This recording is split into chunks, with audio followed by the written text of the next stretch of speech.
Chapter 9 The Blood Bottler. Suddenly, a tremendous thumping noise came from outside the cave entrance, and a voice like thunder shouted, "Runt! Is you there, Runt? I is hearing you jabbling. Who is you jabbling to, Runt?" "Look out!" cried the BFG. "It's the Blood Bottler." But before he had finished speaking, the stone was rolled aside, and a 50-foot giant, more than twice as tall and wide as the BFG, came striding into the cave. He was naked except for a dirty little piece of cloth around his bottom. Sophie was on the tabletop. The enormous, partly eaten snozzcumber was lying near her. She ducked behind it. The creature came clumping into the cave and stood towering over the BFG. "Who was you jabbling to in here just now?" he boomed. "I was jabbling to myself," the BFG answered. "Piffle fizz!" shouted the blood bottler. "Bug swallop!" he boomed. "You is talking to a human being, that's what I is thinking." "No, no," cried the BFG. "Yus, yus!" boomed the blood bottler. "I is guessing you has snitched away a human being and brought it back to your bunghole as a pet. So now I is winkling it out and guzzling it as extra snacks before my supper." The poor BFG was very nervous. "There's no one in here," he stammered. "Why don't you leave me alone?" The blood bottler pointed a finger as large as a tree trunk at the BFG. "Runty little scum screwer!" he shouted. "Piffling little swig figgler! Squimpy little bottle wart! Prunty little pog swizzler! I is now going to search the primroses." He grabbed the BFG by the arm. "And you is going to help me do it. Us together is going to winkle out this tasteful little human being," he shouted. The BFG had intended to whisk Sophie off the table as soon as he got the chance, and hide her behind his back, but now there was no hope of doing this. Sophie peered around the chewed-off end of the enormous snozzcumber, watching the two giants as they moved away down the cave. The blood bottler was a gruesome sight. His skin was reddish-brown. There was black hair sprouting on his chest and arms and on his stomach. The hair on his head was long and dark and tangled. His foul face was round and squashy looking. The eyes were tiny black holes. The nose was small and flat, but the mouth was huge. It spread right across the face, almost ear to ear, and it had lips that were like two gigantic purple frankfurters, lying one on top of the other. Craggy yellow teeth stuck out between the two purple frankfurter lips, and rivers of spit ran down over the chin.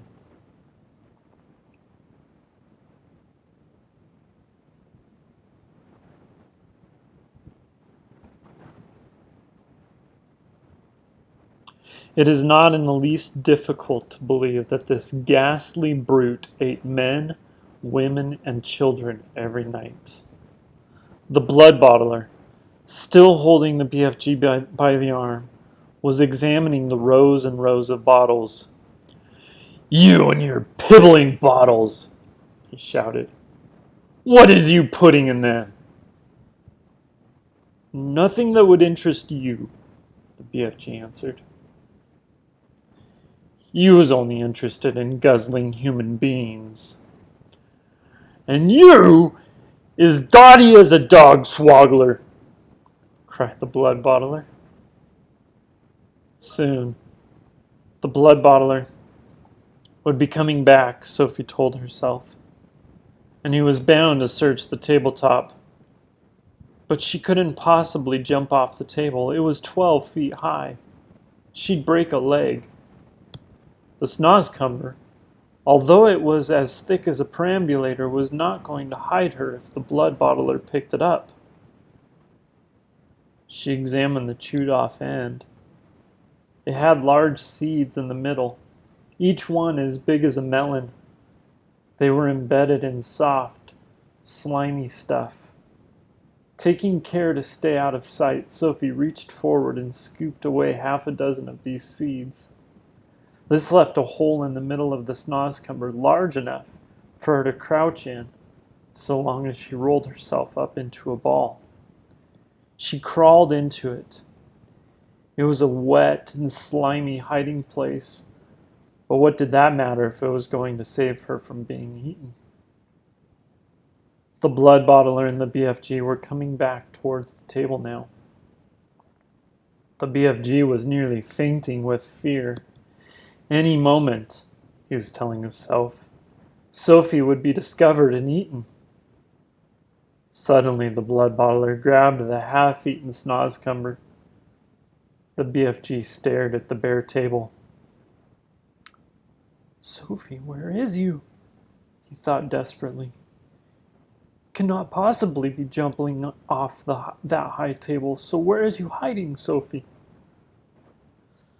"So this is the filthing, rotsome glubbage you was eating," boomed the blood bottler, holding up the partly eaten snozzcumber.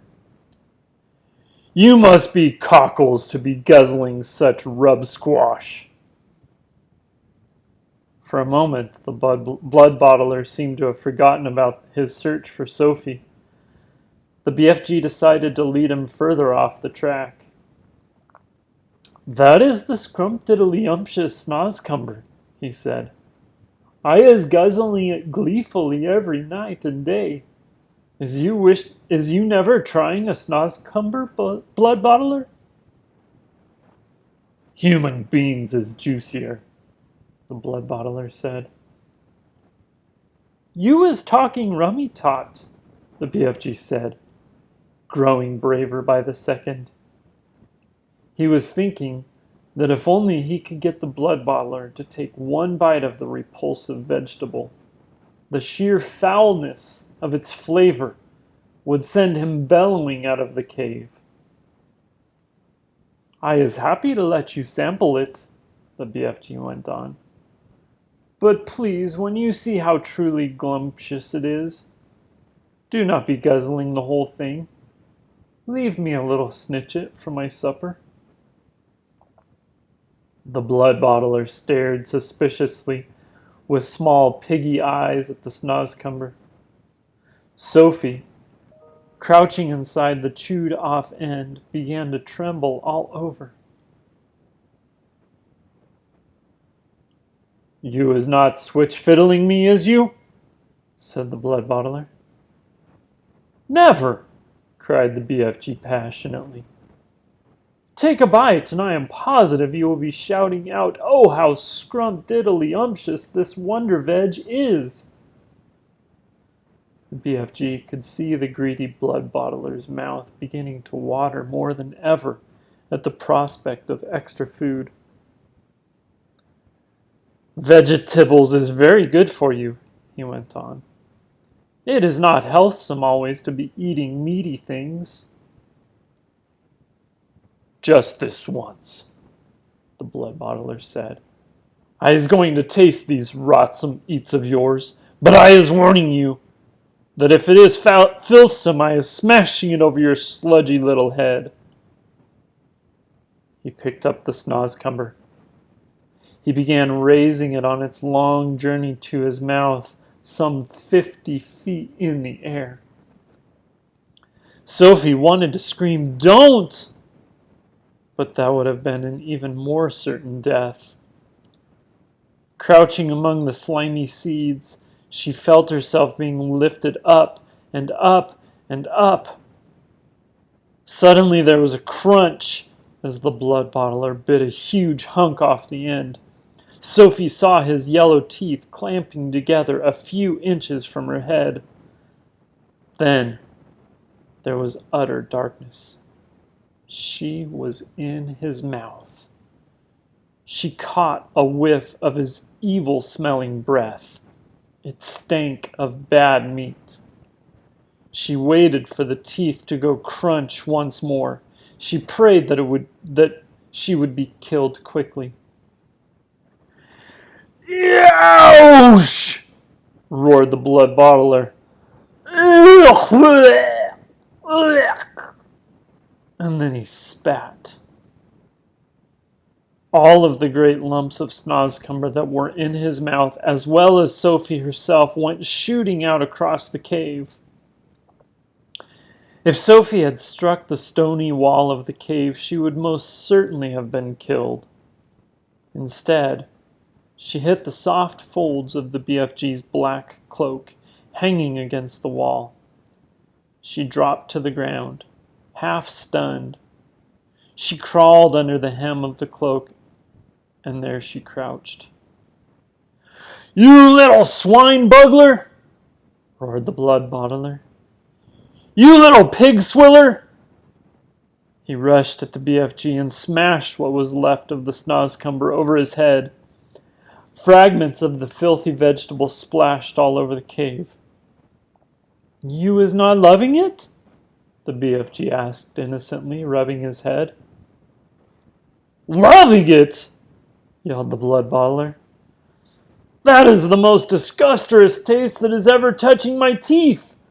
You must be buggles to be swallowing sludge like that. Every night you could be galloping off, happy as a hamburger, and gobbling juicy human beans."